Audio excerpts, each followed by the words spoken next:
Malabo, levée des rideaux sur la première session extraordinaire du comité technique spécialisé Justice et Affaires juridiques à Sipopo. La réunion est présidée par le président de la commission de la CEAC en présence du ministre équato-guinéen de la Justice, du culte et des institutions pénitentiaires.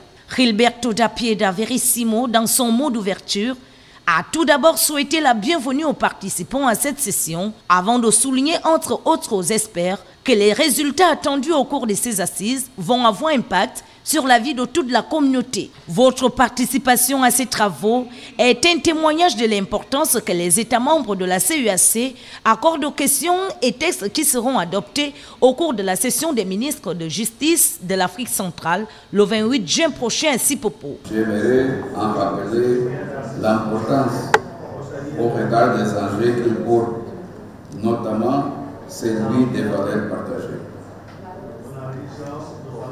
Cet enjeu est sans aucun doute, et vous l'avez compris, celui des valeurs que nos États ont choisi de communautariser, comme pour nous dire qu'une intégration sans un socle de valeurs partagées par tous, États et peuples, court le risque de nous mener nulle part.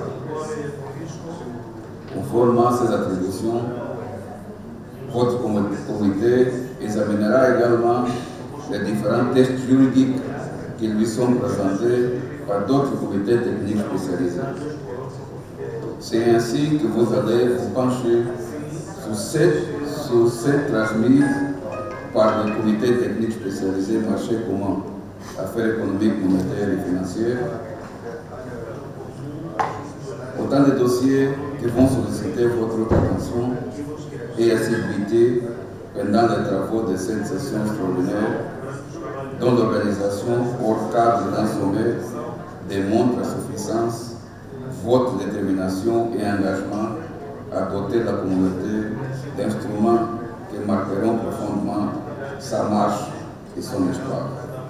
De l'autre côté, le ministre de la Justice équato-guinéenne Sergio Essonabe Sotomo, à l'instar de remercier les experts juridiques gouvernementaux pour leur dévouement et pour les efforts remarquables qu'ils ont déployés dans l'organisation de cette session, qui aura une durée de 10 jours, a indiqué que le comité technique spécialisé de la justice et les affaires juridiques joue un rôle important dans la cohérence des textes juridiques de l'Afrique centrale.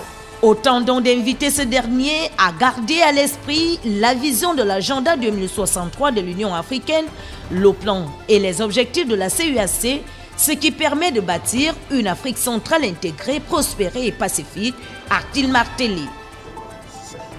La CEAC a besoin d'une architecture juridique dont la Cour des comptes soit solide, capable de prendre en compte les préoccupations des populations de l'Afrique centrale. La cérémonie d'ouverture a pris fin par une photo de famille.